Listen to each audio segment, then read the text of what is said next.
رئيس النادي رئيس نادي الوكرة يقول: لم أطالب اللاعبين بالانسحاب أمام السد، ونزلت الملعب لتهدئة اللاعبين والحديث مع الحكم. رئيس نادي الوكرة الشيخ خليفة بن حسن العبد الرحمن آل ثاني طرش في عدة رسائل، من ضمنها يقول: أنا اليوم اتصلت على هاني بلان ورئيس الاتحاد الساعة 6:42 دقيقة أثناء ضربة الجزاء اللي ما تم احتسابها.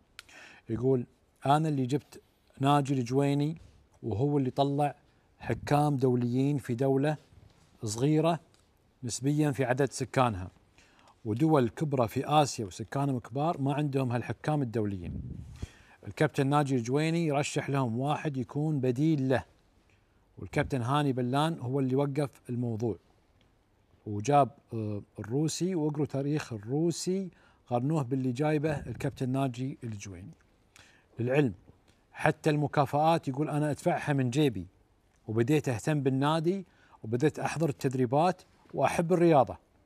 نايف الخاطر وعلي رحمة خلوني أرجع للرياضة. معناته كلامي صح، ناجي الجويني خسارة.